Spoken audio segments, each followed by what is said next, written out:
bato bazo zala na kati internet bazo adorer Fally ba comme ça Fally lokola Fally comme un dictateur ya musique lokola Mobutu ya on a pesé exemple 32 ans ya Mobutu après le suka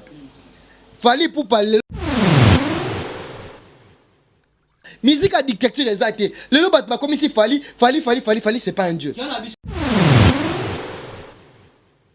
Fally Poupa on a loba lelo na bato tout ba komisa Fally Poupa tanga zalaka na kibinda bozalaka te tant Fally Poupa zalaka na quartier la te bozalaka te Fally Poupa tala la temps bozalaka te Fally Poni na vie ce qui autant comme mutu ça veut dire que ozana un mutu anati Fally Poupa nenga za bongo normalement ce total lelo Fally Poupa peut pas calculer innocent batika koloba babilo wana ba lobela wana faire gola otika la ye moko neni faire gola aza artiste talentueux bango na Fally Poupa musicien mais ba musicien belé lelo ba comme bungisa ga uta wenge mais ana esprit wenge te toloba ani to sa maestro wana to yebi yango to loba yango keno bato ba loba yango lelo ta la place maestro asuka swana ngamna zwa bango te ngala benga bino basoso te ngala lobi boye te koloba retirer ka parole wana retirer parole wana par oza mwana retirer parole wana oza mwana oza ya la touche émission retirer la mwana na yo jamais ngala ko retirer te je suis un intellectuel na ko retirer parole te o bino bozo sala kombo lelo retirer que ba responsable ko jamais le kokende ko Karim Kondi bosala ngoko moi jamais yebango muna komata tiro kita nga jamais ko utiliser nga omoni patron na yo Frank Semai ayebi capacité intellectuelle moi je oyebi d'abord oyebi si na retirer parole de quoi oh sina lobaki merci na lobaki merci oza mwana merci kolobana ngate ke ngana za mwana parce que bato ba hotela biso na émission muna kolobana ke ngana retirer bon yango zolo bangana retirer obenga ngana émission merci par rapport à nini mutualité misunga yo moko misunga tokate mutilinga la tezake yo moko misunga nga déjà na sadere nela sabwe na koki na nga Turquie Suède nga na Suède mame na sale fona kama na dina bella kaponga na sina sadere la pétrolière Grâce Mandela voilà misunga ya Grâce Mandela la pétrolière quoi donc ngai na sina sadere et puis ba ministère na matu baza pe kuna na kosenga bokende kuna parce que ngai mo na sina sadere na ba ministère na ngai misunga ya Grâce Mandela la pétrolière misunga ezali mutuelle na biso ya santé ngai moko na ba ministère na nga toza déjà na kati ya misunga ekopesa yo soin en cas de problème na mboka so pe sengi bima libanda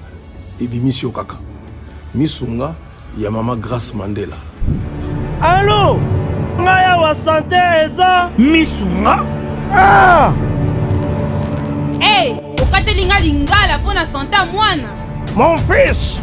pour ma santé misunga ah okatelinga lingala bandeko misunga ezali kokatela mutu lingala te ezali mutuelle de santé oyo epesameli na bato nyonso employé to non employé mutu nyonso oyo akoki kaka kocontribue na mbongo mokie na fin du mois po ete mokolo akobela misunga ezwa soin na ye na bahopito nyonso ya minene ya République démocratique du Congo. Soki maladi na yo bakoki kotraite yango awa na Congo te misunga akozwa charge na yo okende kozwa soin na bamboka lokola Afrique du Sud, Turquie, Suède, Russie, to Inde. Kala mingi te na bamboka misusu. Soki mutu oyo misunga ezwaki charge na ye pona basoin, nzambe akamati molimo na ye, misunga akosokipe na mort na corbillard. Ate bandeko bazali libanda bakoki koadere bandeko na bango awa na Congo po ete bazwaka soin awa na mbongo bango bazali kofuta. Na misunga, ta santé c'est ta vie.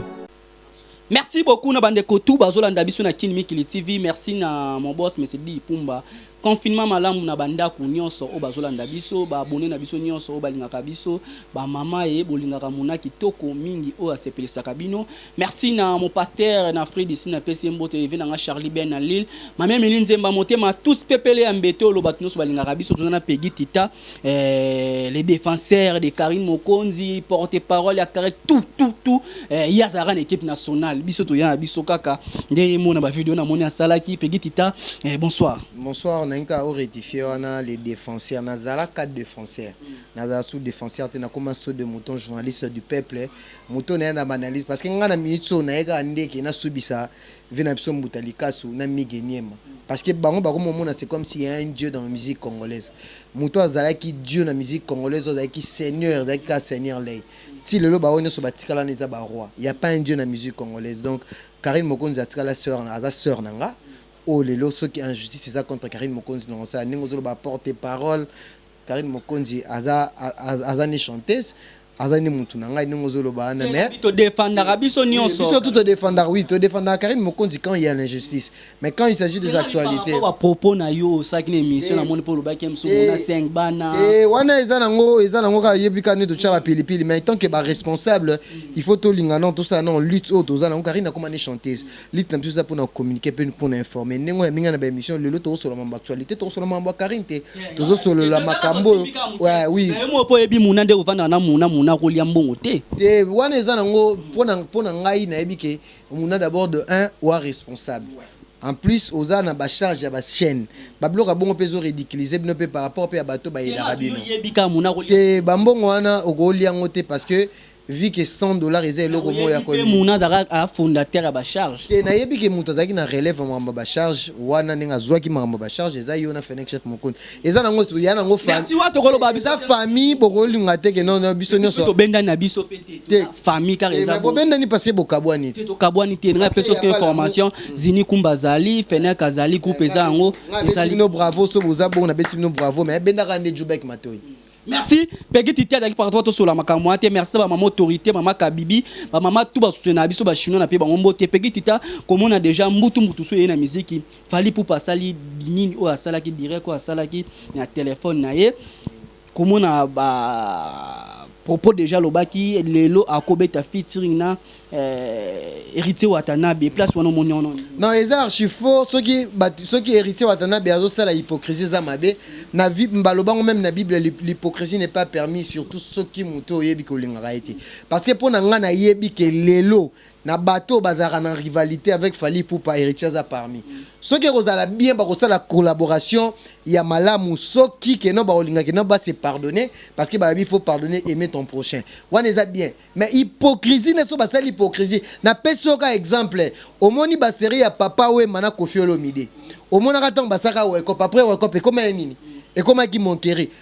ay komi ono ba guerre komi boy ba ko finir papa macha mazulu ba ko ba boke la Koffi Olomide boy na boy ozo comprendre après wana peso na peso sous exemple c'est le scram na Fally pour beta featuring lelo basuka wapi nazo linga te ke héritier na Fally et on dit ba mekana ba moto tango ba robeta après on est commis sous guerre ya makasi héritier na wata parce que héritier na wata to loba yango to bi ke ba e bela raté parce que kuna héritier loba ke game ta suki sa tembe kuna Fally loba ke no tembe et sili parce que na minutes oyo soki héritier soit Fally Ipupa ba kondima ba la collaboration ba beta nzembo eza la nenga bien Watanabe mo alobiango alobia ça direct héritier pas lobi ke il est pas dans problème sur Robert Fiti mais producteur David Monson tako solo kasi lelo eza nde loko moko boye eza bien conçu to ba loko moko boye eza nango bien conçu des loko moko boye ka parce que ba poussa kibino tant bo sali yango après le pire ekoya. Donc pour nangai héritier à ça la hypocrisie ce qui effectivement sage à ça la paix sage parce que yo yebi parce que ngana mona ka ba featuring et surtout ba musicien ya bango bantu ba génération moko pour nangai simbaraté na pêche ko exemple ya papa mana Koffi Olomide na wake up au moins ndenge suka merci to ke ka wanto simba wana Fally Ipupa tangi kombo inonsbi otebi inonsbi na arotaka osala nzembo o alazaki couronne alataki tinani alataki taba komaki manke Fally asala ki bo asali bo otebi moto ezaka entre inonsbi na Fally mais Fally Ipupa atangi kombo inonsbi mais c'est normal parce que na minutes oyo Fally Ipupa nentolo ba bongo aza mener à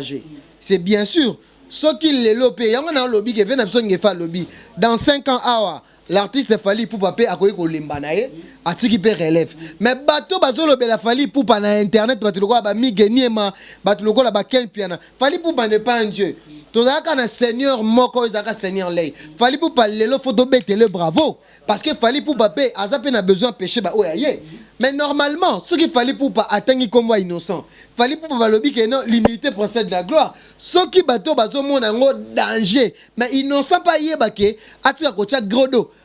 parce que balobi yango droit de naissance ezalaka mais innocent zongi na lobby oui bien sûr ngali na silisa ezala ngo mabete innocent pe akangaki na munoko mais bato bazo zala na kati internet bazo adorer Fally bangi ba komisa Fally lokola Fally comme dictateur ya musique lokola Mobutu ya on a pesé exemple 32 ans ya Mobutu après le suka Fally Ipupa lelo paza mutu lelo pe succès ko sila et koko même sous tour pe abina filé et koko ma pe même sous tour ya Ibrato et koko ma pe ka tour ya innocent bien guess maweti ko ba dire ya nani ya ndeko na biso nani Innocent bi yepe a tweeter les sous batuni mais Fally tanga ki komona bi na 10 ans atanga komba Fally tanga ka kombo na été il sait que Fally nem tazaka na problème na ya tanga komba Fally komona déjà à côté esprit mo ya ki mobali to ko côté esprit na ki mobali te bi vérité abi atanga komba Fally ko côté esprit parce que surtout talibo et même na carrière même na talent innocent za mukie pas Fally ozo comprendre parce que biso to yebi mutupe lelo pe à soutenir innocent makasi Fally Ipupa malgré que non ayobeta ba ça va soutenir te na pesi exemple Fally Ipupa atanga te après 10 ans nyonso wana eza ba argument mo eza solide te Fally londa otanga komba innocent na après 10 ans nyonso innocent bi atanga komba mais kasi so pesi exemple Fally zo la kisamoni na vie ce qui autant comme mutu ça veut dire que ozana un mutu wana te Fally Ipupa nenga za bongo normalement surtout tali lelo Fally Ipupa peut pas calculer innocent azana début à carrière malgré qu'il a monté en puissance ozo comprendre eza nango mabete baza ba congolais mais bato bazo semisa nde makambu et comme il a so Fally atangi ka kombo a mutu o Fally c'est l'émission Fally zo simplifier makambu Fally zo la kisana l'humilité azo la parce que moni Fally nenga za bongo to bete Fally aza de king aza numéro 1 mais Fally Ipupa il faut atika na position na ye mais bato bazo gangela Fally Ipupa balinga ba comme ça Fally Ipupa ndenge Fally Ipupa yemo azo kanisa te et ça ba chroniqueur petit tata moni oui toto ke na biso malembe to moni ke Fally Ipupa tangi ba kombo wana mais to bosana te maestro kiti moko boy Fally Ipupa sala ke Michel bike na kiti o kaka so bande ko ba se reconnaître boy na boise to mona ka maestro ya kana kiti na bike to mona ki grand prêtre pa le kana kiti oyo alobaki mambo ba pardon ngape soki eza nini alimbisa soki ninga lobaka na bato mosusu babaka asengi pardon asali boye Fally Ipupa azosala ngo te na nsima ya bato bayebi ke toyebi ke nani héritier watana babengamaka moto na tembe Fally Ipupa kuna abengamaka Mobutu abi nasilisa tembe Innocent bi kote ope yepa koti na ba grand akometo a featuring ya makasi otomoni Innocent bi yesa ke Fally Ipupa azosala ngo te na bulke abenda lisusu bango ekoma lisusu ke bango ba ko senge pardon to bango ba lukani yo bien ngote yo so mona ngote surtout na kina muta sengi yo pardon lelo mais lelo biso a se manquer nao ba pardon musu ezaka vrai te lelo so mutu jamais ba poussaka mutu eza conscience à mutu soka yebi ke non na solo la ki mabe ou bien comportement nanga envers mususu mukolo nanga ou bien envers massa nanga na se comporter bien te et tant que chrétien et tant que mutu et ça le passe nde eza eloko conscience lelo zelo ka conscience kosenga mutu pardon za lelo il faut ba pousser yo parce que tant yo zolo ba bongo pona ngai lelo na mona ka problème na innocent na Fally eza na problème moroti bato no so ba lukaka ba komisa polémique ya Fally na ndeko na biso innocent ezaka ka bato bazana ba réseaux sociaux bato balinga ko balusa makambo bato musu babike Fally Ipupa sala bongo po akanga clan nyonso ya ba jeune ba koma pa na ye msu pona faire gola patika la ndeti ye moko te batika koloba babilo wana ba lobela wana faire gola otika la ye moko neni faire gola aza artiste talentueux bango na Fally Ipupa omone lo rezo zanga biso ba congolais yango Moïse Mbia loba bi congolais linga mututa matanzete Fally Ipupa azo matane nzete bien mais batu misusu ne baza bongo nenga zo matanzete a matanzete wana eza lokola ke no bozo mona ke bato baza na se ba ko matanzete te non faire gola aza peka musicien mboka na biso il faut to pesa epeka ba eloge ndenge lelo Fally Ipupa yona oloba lelo na bato tout ba komisa Fally Ipupa tanga zalaka na kibinda bozalaka te tant fali pour passer na quartier la tête bozala raté fali pour passer la tête bozala raté fali pour passer ba effort na selon rêve na vision na on te comme si lelo fali pour pas ndenge lelo aza de king mais botika yango ke bosana ke lelo pe fali pour pas ndenge azala boye za na bateau pe bazala ka pe lokola fali pour pas babimaka avant fali pour pas donc fali pour pas ezaka ke no photo betele bravo to suka wana musique a dictature ezate lelo bat ba comme si fali c'est pas un dieu fali aza lokola yo aza lokola ngai mais lelo na musique na biso mboka fali aza na empreinte na c'est son époque ndenge zaka ke époque papa wemba Koffi Olomide a marqué époque na biso pe na génération na biso un jour na comme mkolo na ko beta liputa na ko beta msusu anisa ozo comprendre donc yango to linga te ke no do chate ça innocent ya ki vite fabi ke oui grand prêtre limbisi nga to emi na musique ndeke ndanga ba innocent welisi c'est héritier watana bepende fala lobaki ke to ko beta ne fiti nga welisa ki ke abenga maman fali banga ba ne héritier welisi banga ba mon ba kaka fali mais na diri ba kinire ba ke nango bongo na musique parce que bas esprit te musique a charisme ne papa chéri bina da malobara non ça peut car musicien mais ba musicien belé lelo ba comment bungisa ga uta wenge mais ana esprit wenge te mais faut y bango innocent kutu na comprendre ye musique eza bon mais innocent ko la rivalité na falité même oui musique ça que ndemba parce que na za bongo te to ko lo bango parce que bi ya mayeso to loba ani to ça mayeso wana to yebi yango to loba yango ke no bato ba loba yango lelo ta la place maestro asuka mais na normalité soki maestro volonté ou bien conscience na salara ke a dekonaka pas ya fali pour passer pardon c'est pas un problème mais na ndenga musique ya na bandenge nango ya on lelo na otala make no na otala mike ni mana senge merci parce qu'à reconnaître papa chéri mike ni mana à reconnaître papa chéri parce que bango ne zabo bata ba clan tout bango ba koma mona ka ke no bango ne ba na clan na bango ba mona ka artiste na bango ni tazo sommet mais tangu musicien faut un charisme musicien peut faut yeba ko reculer musicien ke na ngulu te kebo ko simba touche musicien peut ta mutu ba ko tanga ko molo mbama po yepa mu musicien faut za na esprit musicien faut za na esprit faut ko yebaka parce que musique est un monde mususu même là on a le musique est un monde mususu non ça c'est au monde ngo pe grand prêtre yé to monde ngo ba grand prêtre Koffi Olomide ba sa ngona papa même yemoko de King Fally Ipupa ça peut ba réserve mususu monika te côté wana te simbate merci Peggy Tita to continuer comment on a Fally Ipupa to ke gana Fally Ipupa na ba mission ka wana à reconnaître Alain Zambik Master na qui n'a pas porter parole na à reconnaître qui sont le la porter parole n'était mais à limbisi pour na yo à reconnaître le porter parole n'était na musala nyonso a salela mais abikaka na limbisi comment na qui sont nga do sepela yo so mutabi au sale pas mutu à reconnaître musala o asela o salela était ma ba limbisi o mutonga sepeli yo mona on ouais c'est bien normal parce que Fally Ipupa à reconnaître ba effort oyo kisinzora sala kisinzora na tango ba droit chemin et bima yokanga oui à reconnaître kisinzora te na musala a salela qui porte parole mais alobika na limbisi mais aya reconnaître ka porte parole moko oui te ceux qui reconnaître ezala qui porte parole te ceux qui déjà à limbisi parce que kisinzora yemoko consciemment ayebi ke non azaki na ba problème na Fally tant amoni ke Fally Ipupa atangi komo na ya lobi ka limbisi ça veut dire que consciemment kisinzora ayebi ke azaki na problème azaki na balaki na Fally pourquoi pas te ke ACP là mais si mutu musu to mo trésor congolo nde ba Fally Ipupa tanga ki reconnaître été mais trésor congolo sali vidéo abindi ba reconnaître e wana te alobi si ayanga zo tanga ba classe ba orchestre no sali kaka moko ta sele mama malamu yango lelo so atanga ba classe na lelo so ka bina komi ata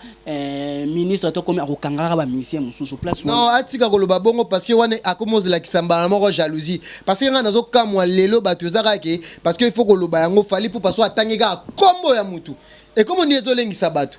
ozo comprendre comme on yezo lengisa batu et ça la bongo te Fally azana makila azana maina makila ozo comprendre nani trésor congolo Fally so atangi komo ya reconnaître Fally non trésor congolais tant qu'intellectuel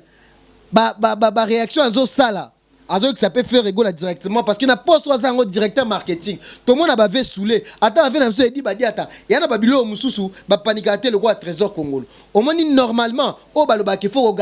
ko garder bande na yo et ça raso côté Fally sali boy yé na poids na yé aka ko répondre aka ko loba boy au moins il faut tika ka itumba banzoko etumba fali na faire ezara ke no eza musique eza maramba ba parole ba échange de paroles te o alobi o akumisi o asali bonne na tso mona migeniema oka musanga zolo ba ke émission oyo soke ezalaki na langue mususu mais bata jet set ba yo ki soni mais non batika rabongo faire gola comme il la poubelle te soke on a sa position et artiste on a sa position que non yo fali mais ngianga na bane ko yata ba seri moto na olobe na papa chéri na lobi na zo la sa valeur artiste mais ça te que non bino bozoli ngaka que non pour na fali pour bacha bino poids ata na bino a considérer bino il faut boyaka que non bo fingele faire gola tant fali pour batanga azalaka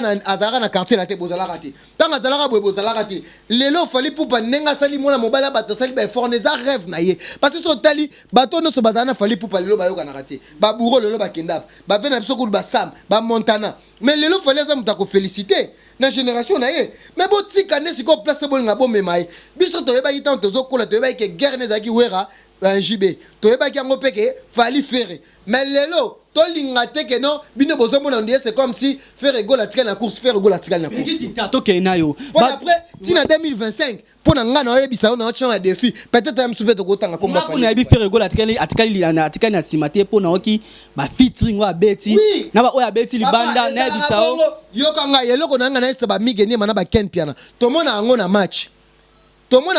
na éviter so na okosa na bale ko za la make joue musu maboy make o grandise o ef maboy na bale boy o mona msusu o mona make no petit moko boye ya dimi boye jour anem ta bi ménager mozaka grand joueur o za comprendre o mona mso après 2-3 matchs boy o mona boy pa yo zongi msusu boy oche yango eza lokola guerre ya fali na faire rigola parce que batu bazoye baté msusu faire rigola amso après 2 ans pas ko dominer fali mais na minutes oyo fali pour photo pese coup de chapeau bolinga bo orienté artiste na ba polémique artiste e moko do tchango siko yebisanga vena biso lokola mbutalikasu yango fona longole kaleson mbutalikasu yo pona yo otinga maka na analyse moko to mona ngo ba journaliste français to mona ngo avec maître Gims mabona lunettes na un journaliste français a moni ma que non sali critique il y a peu de fois pe to boité des fois pe bo ça rappelle critique pour na Faustin Poupa bo salele pe critique te critique est insulte te on comprend critique est insulte te né Mikolo na moni fait na so fali Poupa atingi mané febele pour na confinement vous pouvez aussi faire bo ça rappelle critique moko bo sali pe critique l'artiste fali Poupa non mais ça la bon pas français. Et puis en français, on peut se mettre Gims à la lunette, parce que les critiques sur le mettre Gims même na YouTube. Au moins, bango moko ba journaliste français. Critique les arabes pour la muta bomisa. Journaliste français, est-ce que Mutalikasu? Si comme Mutalikasu tant yo zomi ben analyse aux autres côté moko. Tant lelo odo la saka côté moko. Aluka poto neni Mutalikasu aluka poto neni tant bana ko beta musique na tant wana za na succès. Au moins que bango taki succès le mettre. Ya na lo ba ke fali pour pas la préparer si lelo comme boy. Ba bisu baza bo tu pas né musicien. Parce que on a aucun mouvement social à bête pas Mutalikasu on a préféré na Dikerod pour Mutalikasu c'est un grand bouffon les lob analyse aux ça les zangi mutu na makolo na kata musique à Congo ba musicien baza ebele à majorité to lingaka ateke na ko simba mutu moko to simba batu nyonso o bango ba sala hypocrisie parce que les locaux là c'est comme si que non les lob boyimbo comme sa musique comme ya dictature il faut ka mutu moko na peso ka exemple n'a pas exemple où est à 2000 na où est à 2020 est-ce que il est toujours le même vena biso ngefa oti koloba peut-être pe nenge bino lelo boko mika éloge est dans le kamuke fali est dans la boy fali Poupa to boy c'est notre artiste azo ça la fierté na biso mais est-ce que après 5 ans yo ndima que lelo bina filé lelo pa ko beta pe bona baf musique ya quoi marate inosa ko ya obefa banima pete inosa ko ya fali pe atangi ko na peso ka peke exemple bat bandima ka peka lelo peke génération ko changer ne to yeba wera na jibe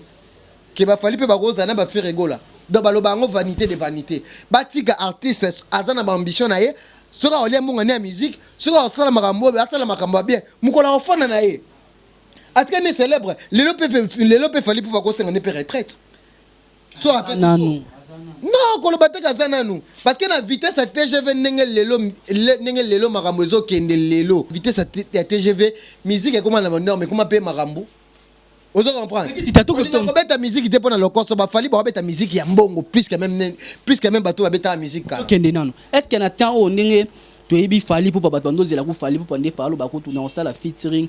na maestro mais a sauter mbala mo on sala featuring na héritier Watanabe. On les a pas na ko benda héritier ba pembe net. Non, c'est pas pour ça ko benda parce que fali pour pas nenga za bongo a ko jamais ko forcer mutu. Au moins opinion à mutu, ils aura opinion à mutu. Ozomona batu non non elle renie zo la sageno héritier muta sengité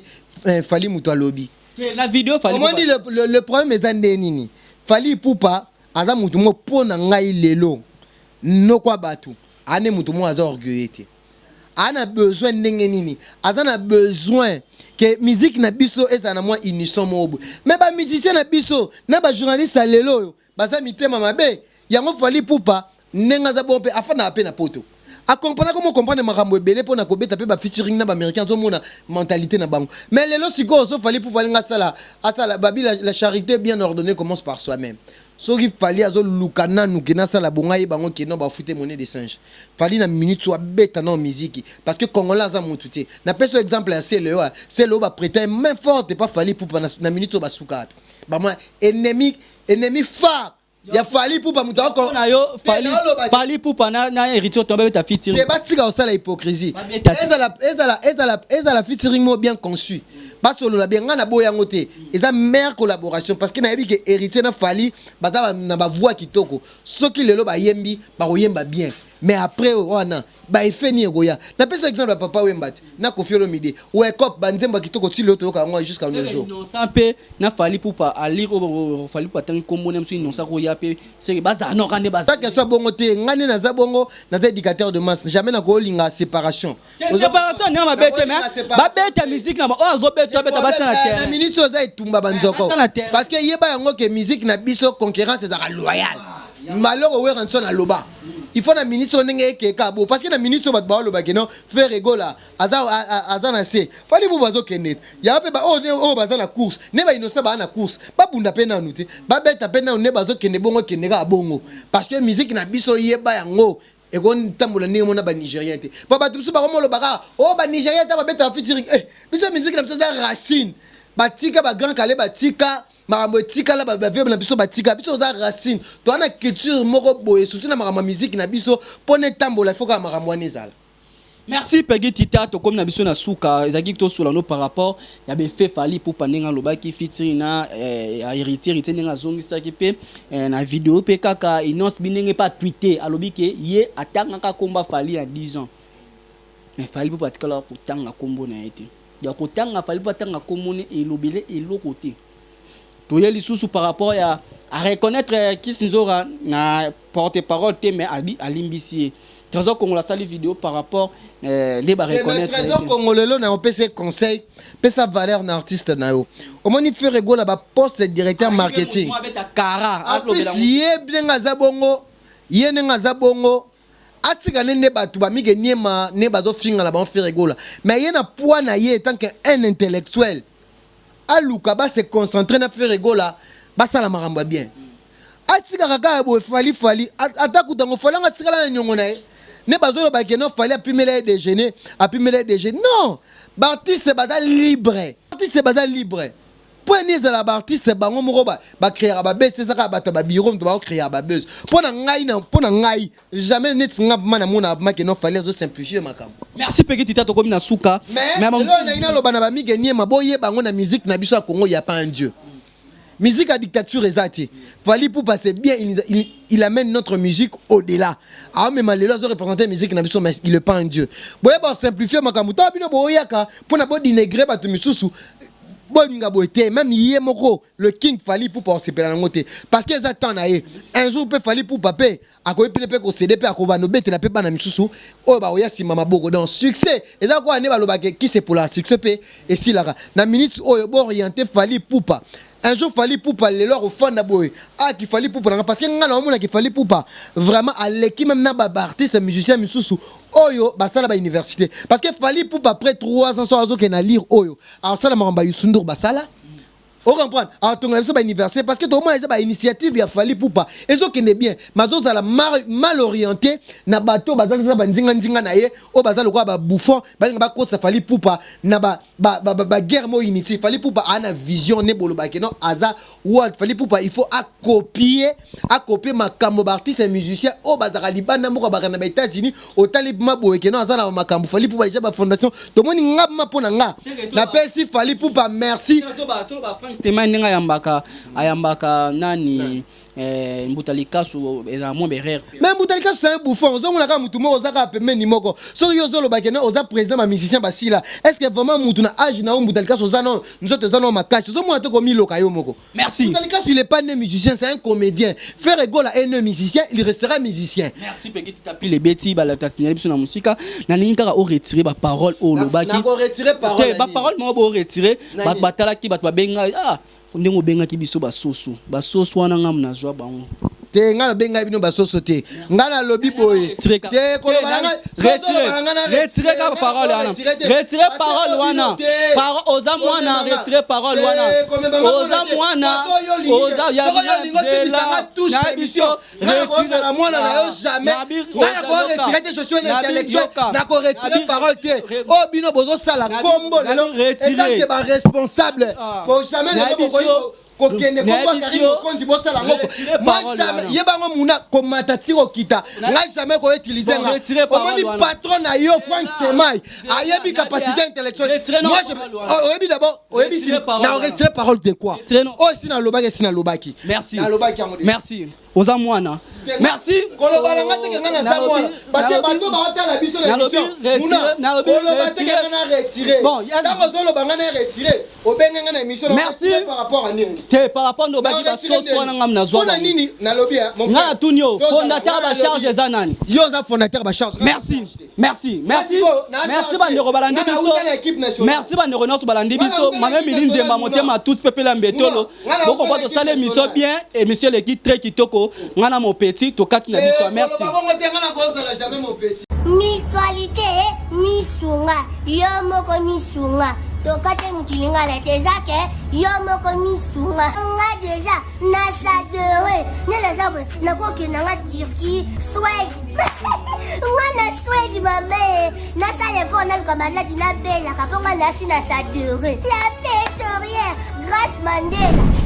Voilà misunga ya Grâce Mandela la pétrolière quoi donc ngai na sina sadere et puis ba lycée na matu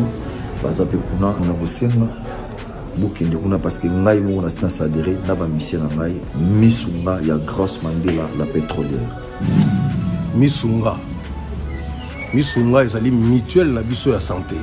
ngai moko na ba mission na nga toza déjà na kati ya misunga ekopesa yo soin en cas de problème na mboka so pe sengi bima libanda et bimisio kaka misunga ya mama Grâce Mandela. Allô ngaya wa santé eza misunga hey okatelinga lingala pona santé mwana mon fils pour ma santé misunga okatelinga lingala bandeko misunga ezali kokatela mutu lingala te ezali mutuelle de santé oyo epesameli na bato nyonso employé to non employé mutu nyonso oyo akoki kaka kocontribue na mbongo mokie na fin du mois po ete mokolo akobela misunga ezwa soin na ye na bahopito nyonso ya minene ya République démocratique du Congo. Soki maladi na yo bakoki kotraite yango awa na Congo te misunga akozwa charge na yo okende kozwa soin na bamboka lokola Afrique du Sud, Turquie, Suède, Russie, to Inde. Kala mingi te na bamboka misusu. Soki mutu oyo misunga ezwaki charge na ye mpo na basoin nzambe akamati molimo na ye misunga akosokipe na mort na corbillard. Ate bandeko bazali libanda bakoki koadere bandeko na bango awa na Congo po ete bazwaka soin awa na mbongo bango bazali kofuta na misunga ta santé c'est ta vie.